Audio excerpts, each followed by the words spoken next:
Good day, everybody, and today we are going to briefly talk about XML and AJAX in our advanced web programming class. The presentation outline is as follows. We're going to talk about what XML is and some few advantages of XML, and then how it's declared, and then we'll also go to AJAX, and then introduce it briefly, and then talk about how sending AJAX request is done, and then how the AJAX functionality can be added both to JavaScript and to the web. So it's a brief introduction to those two concepts. It's high level, and more details maybe we can get them in our notes and our classes now. XML is a short form for Extensible markup language, and we are talking about this XML being a markup because we know that it contains some tags. So it's like any other markup language, like HTML. It's a markup language, hypertext markup language. So we are having markups or tags in this language, and then we also need to know that or note that it is extendable, meaning that it is more flexible. It goes beyond what is already given. What we know is that HTML has got a standard set of tags that are used, and they are used to define either how the appearance of a web page or website. So much beyond what is given as a standard, XML allows you to define your own tags. So, and it doesn't have a limit. So giving XML more possibilities when it comes to its functionality, more especially when it comes to defining tags and using these tags. So we are saying that XML is concerned on how information is organized and not how it is displayed. So we know that HTML shows us how, or is just concerned about how information is displayed, but XML is not concerned about the display. It's concerned about the information, the data, and how it's organized. So XML is used to transport and store data. So that's two important things that we want to talk about. And then further, we also need to understand that the World Wide Web Consortium recommends XML as a very powerful, let me call it, markup language to use, especially when building up robust websites, because it can be able to perform and do very many other things. And then finally, we just want to note that it is platform independent, meaning that once we put together an XML script, let me call it that way, then it's going to be software independent or platform independent. It's going to be versatile. It can be used anywhere, and it can bring together data from various platforms and entities, and all that can be utilized in storing or in transforming or in sharing information. So XML is extremely versatile, and the good thing is that it's both human and machine readable. If you go to the internet, you're going to get much more information on what this XML can do. For example, I think I saw something here. This is the World Wide Web Consortium resource. It talks about the benefits of XML. If you go through, they say that XML is data self-describing, meaning that it contains both data and information about the data.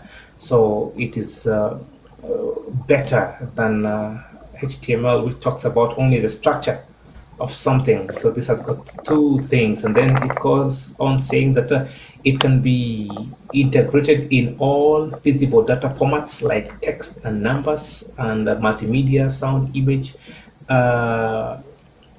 image to active forms like Java applets and ActiveX components. So meaning that it's so robust, it can be integrated to so many other formats, data formats that we have. And then you can talk about something like no programming required to modify the presentation of the data. That's very good. And then it's open and extensible. It says that XML's one of a kind open structure allows you to add the other state-of-the-art elements when needed. This means that you can always adapt your system to embrace industry-specific vocabulary. So this and many other things, future-oriented technology, meaning that it's so robust and it can support legacy and future formats or standards that are there to use this data. So this to just an example of just trying to show. So we need to understand that XML is a powerful markup language which not only works with data but also is concerned about the transfer of data and also how data is shared and how it's stored and also how it's used. So that is a brief introduction of what XML is now. So the advantages therefore are not limited to what we have here. One, we can say that you can define data structure, so it can come with a sort of data structure and you can define it because you can define your tags and then you might define also the structure of your data from there. You can also make these structures platform independent. We've talked about that, and then we can process or allow this data to be automatically processed, which is very important. Now we can define our own tags, and then it is excellent for long term. We've looked at that. So when we're declaring XML, we need to follow some little laid down standard. So XML declaration contains details that prepare an XML processor to pass the XML document. Now, because we have an XML processor that needs to pass this document, one, we need to state what is happening and then what is available, and then as the parser passes through, it will understand the content of your XML document. Now, what happens is this. For example, you need to have to declare what version your document is and what encoding you're using, and is it standalone or not standalone. So that are some of the things that are supposed to be declared. So XML tag rules, it also means that XML tags are case sensitive. So as you keep on defining the tags, what type of case are you using, and are you closing these tags appropriately? So some of those standards are very important. They're part of the declarations. Now we have here an example that we have a question mark, this symbol, and then question mark, and then XML, and then the version will come just here. So the version number, the encoding declaration, and then the standalone here. Version, encoding, and declaration are three parameters of the XML declaration. That is very important. We need to see how that is done in a simple program, or it's available in our notes. And then this XML declaration must be written at the first position of the first line in the XML document. So the XML document would contain the declaration as the first thing up there, and then include the version number, then the parameter numbers, Remember that, and then the names must be in lowercase etc. And then we need to note what the symbols that are used in the declaration. Now we have to write maybe a small program just to illustrate this. Now, for example, let's state that I want to write an XML document. So my name is Ben, and we have I have a few friends, and one other friend is a best friend. So how can I present that information in an XML document? Now you can use any editor to do that, and if you don't have that, you can just write your information in, in something like a notepad. It's a simple editor that you might be having, and then you can make it better, check it if it's well structured, well formatted, and then you can see if you can see the schema that is available. Now I did a small program of what I'm talking about, my friends. Now here it is. So the first thing I did was to introduce this heading, this declaration here. This is the very first thing that I did. So it's XML version 1.1. Now if you go to, let's say, just you Google or Wikipedia, and then you check XML versions,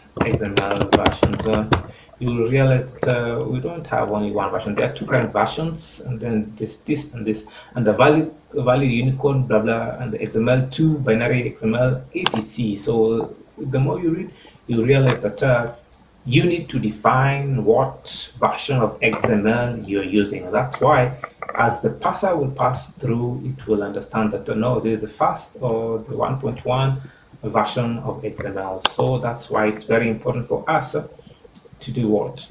To have this declaration. Sorry, so back to my small program. So the version is 1.1, and the encoding, correct encoding, is the standard UTF-8. This is what currently people use. So the first thing I did here is I said the very first tag is friend list. So the friend list is the list of all my friends. So friend list, I have so many friends. So friend came in as the first tag, and then the name came in there. Ben is the name of my first friend. I closed this name tag and then came back here. Friend, I closed this friend. So this first friend is closed there. And then I came to the second friend here, and then I said just us. Then the name of the, close the name and then close again here. So I can go on like that. I can also add another friend here. I can just say friend, and then I can say name, and I can say it's Peter, and then I can close that. Peter, and then I can also close that. Good. And then yes, best friends, there's another tag, and then the name is Ken, and then I close that, and then the friend list, I close it.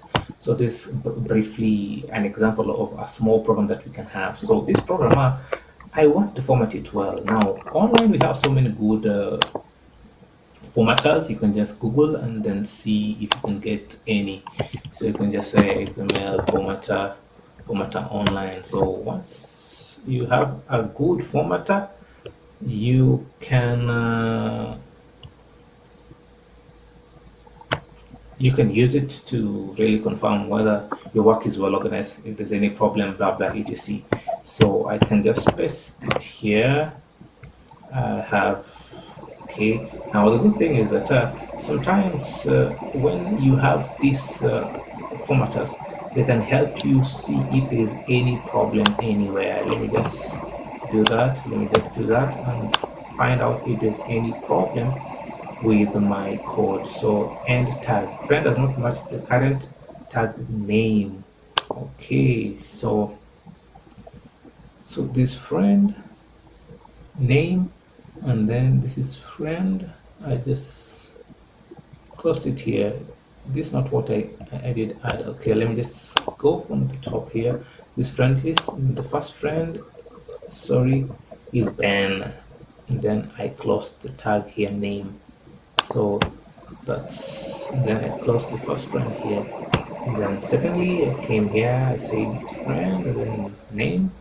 Then it's just us name, and then I close friend here. Third, I say it's friend, then name sound, then closed here.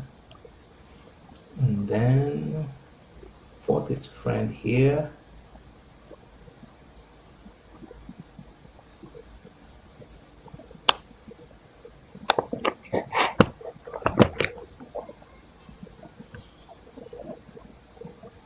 All right, I was missing something here. That thing is what it is. I didn't close the tag name.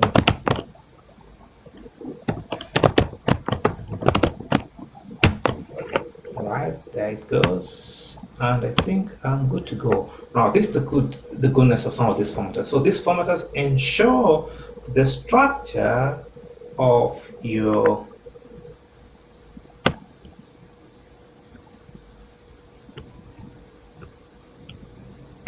let me just load it again. That the structure of your XML document is good, or that you're not missing anything, as I was having a problem there. So this, I think, needs to be updated. I just picked on this one. I don't know how it works, but then I can format and beautify here. If I do that, we have now a new structure here. Now I can also see if my small program has got what a structure of a tree. If I do that, I think it's supposed to show me just we have friendlies. Just next we have friends. We have got 4 friends. Yes, and then these are the friends. In each friend is Ben, and then there's a best friend here who is Ken. So that is a tree that I've just seen here. So this is how we can just do it. And then there's so many options available online, and they have got very many other options here that can help you. So you can minify or make it compact, and then you can see how it appears. That's what it appears. And then XML to JSON, and then you can download it if you want. So that's just how we can make a simple XML document. Now, let me just copy this. Let me copy it here. And then I want to see if I can make a schema for this. Now, schema. Now, let me just come here and Google, and then I say XML schema, XML schema generator. So I can generate a schema for that one. So there's so many tools online. So if I go to either this first one, and then I can drop my code here. Already we've seen that it's okay. It had a problem, I fixed the problem. Now, once I do that, I need to generate a schema. Now, let me just generate this XML schema.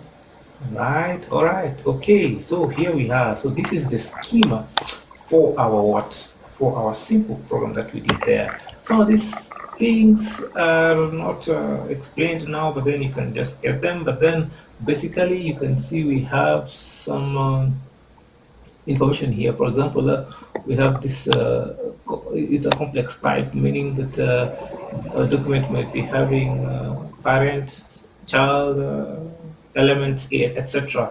So that is very important, and I think it's in our notes. So these are the things that we've been seeing happening there. So for a small document we did make here, we have this as generated schema of that. So back to our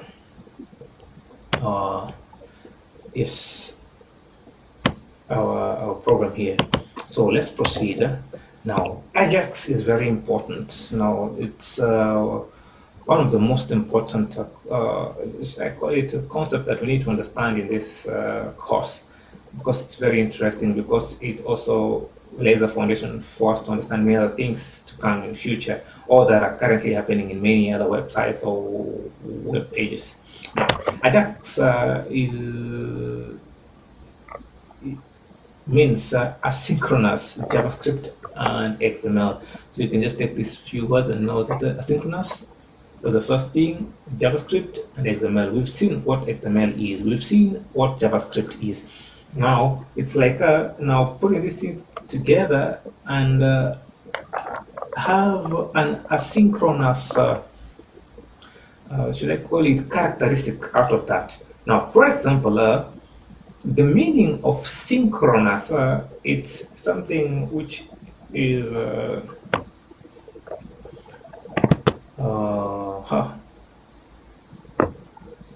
let me just go to Google so that it can be easy for us to understand.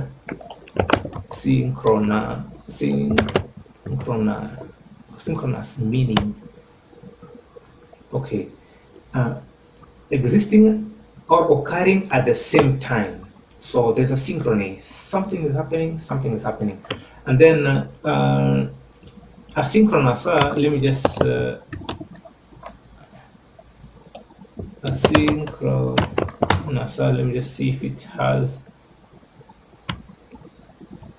Asynchronous doesn't happen at the same time. Let's say, for example, you are working on a Word document, and every 30 seconds, automatically your Word program saves something.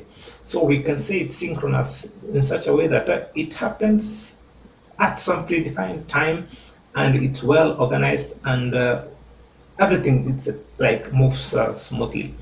Now, asynchronous is like breaking this circle or this timed series of events, and having things happen at any time based on the need.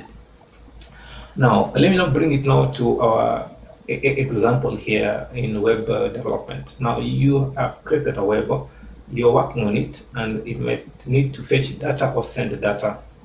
So if it's fetching data, for example, or sending data, maybe it needs to refresh every other second or every other few minutes. So that synchrony will make you work and see that your work is going on well. But asynchronous, it might mean that as you're working, it must not necessarily wait for that time to come for it to refresh and make you see that everything's going on well. No, maybe as you're working instantly, you're generating some event and message is being sent and the response is getting back to you. So that is some bit of asynchronous behavior. Now back to this, AJAX is asynchronous JavaScript and XML. Now AJAX uses built-in XML HTTP request object. This is a very important object in combination with JavaScript and HTML DOM. We talked about all those ones. And now, this object is like an API. And an API that can be used to connect the user or the client and the server. Now, if we talk about this object, it is used to do what? It is used to exchange data with the server behind the scenes. Now, let me talk about the behind the scenes. Now, in my right here, this is my Facebook page, and this Facebook page, I can chat to a friend here by the name Moses, and I tell them, "Hello, sir. Hope you arrived well." So what is happening? I should be able to get the response here, or at least my messages are going without necessarily uploading or updating the contents of the whole website. So that means I generated some events here, and I'm able to get some response or feedback instantly without necessarily waiting for the whole page to refresh. So that is a concept that is being shown here. meaning that as I'm still working behind the scenes, this object is busy sending requests to the server and fetching the responses back to me, to the browser, so that I can keep on working, not waiting for the synchrony of the whole page, but asynchronously keep on getting information from the server. Now, so that's making it possible to update parts of the web page without necessarily reloading the whole page. So that means if I'm on my Facebook, the section that deals with chatting will keep on updating while the rest of the page remains the same. So that is actually what AJAX helps us to do. So this AJAX is an API that can be used by JavaScript and other scripting languages, web scripting languages, to transfer and manipulate XML data to and from the web server using HTTP. So it's going to establish an independent connection channel between web pages, client, and server. So that is what AJAX does. So we don't have to worry so much about what AJAX is, but let's know that contains some objects which are like APIs, and they help us establish independent connections behind the scenes, keep on working, updating parts and portions of our web page, while still waiting for either the whole page to synchronously load or update something. So AJAX could help us do that. Now,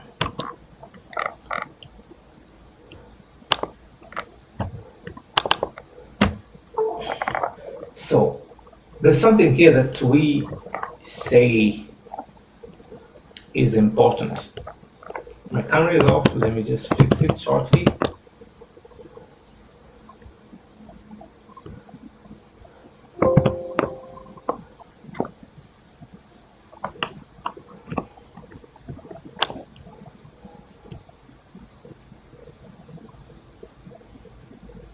Okay, so let's say this.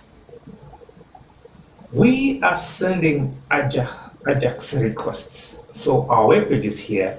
So then that means I'm busy typing a message, and the web page is also loading other things here, but I need instant response to my messages. So that means that we are going to use methods that are going to help us fetch the message or send our request to the server and get a response back. So that's why we say that to send a request to the server, we use open and send methods of this object. And we have many other methods that are very important, that are going to help us to send and receive information.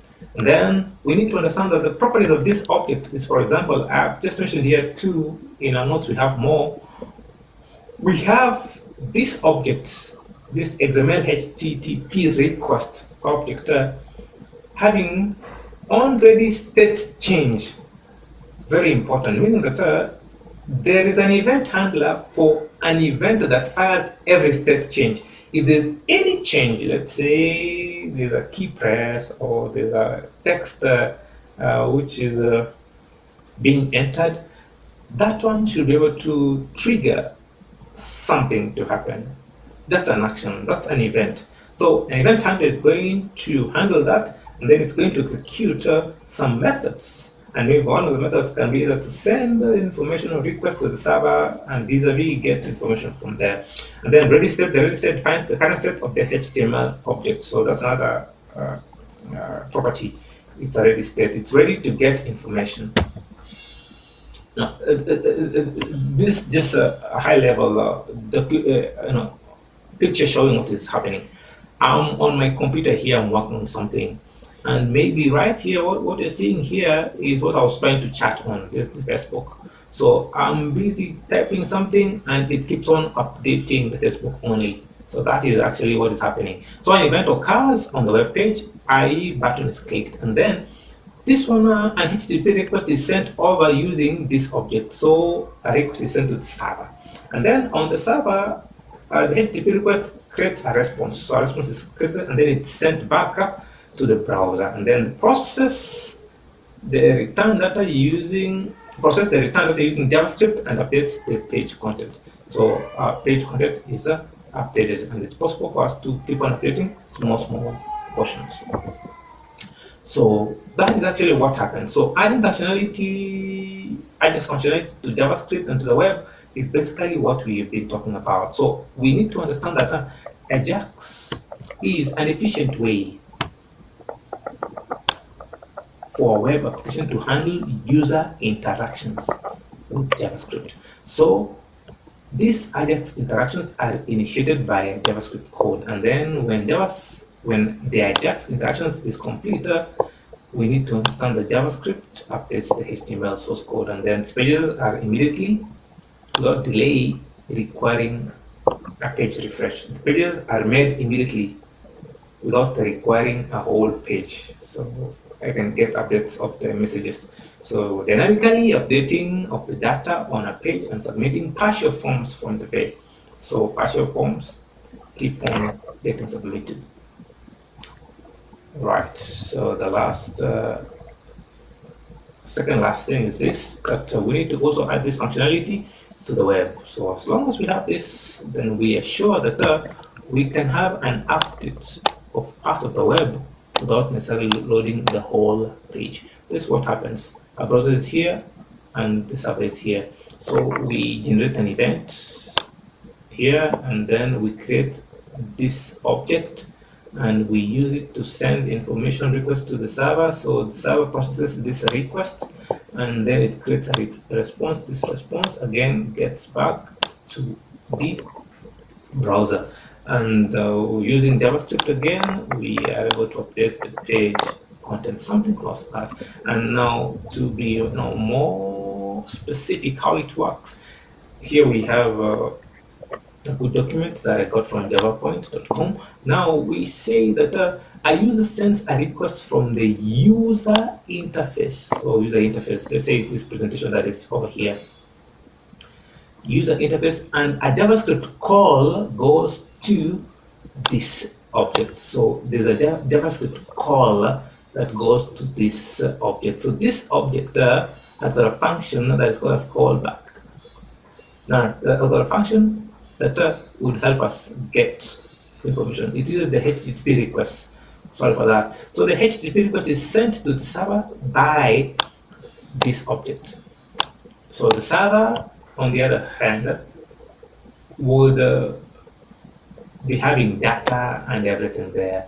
So what happens, number 3, the server interacts with the database using all these languages, or any, meaning depending on what you're using.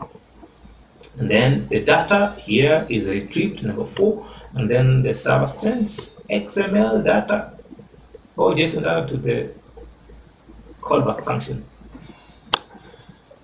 So the data is sent to this function, and then we now have here that the server, yes, and then HTML and CSS data is displayed in the web browser. So this again, we have it displayed on the presentation here. The JavaScript will help us also in doing that. So this is basically what actually happens. So this is AJAX. Just note that it's something that runs behind the scenes, not waiting for the synchrony of your web page, but asynchronously, as things are working here, it keeps on also sending other things here and getting updates. So that is actually briefly what AJAX does. Otherwise, more of this, please let's go back to the notes and see how it works. Thank you.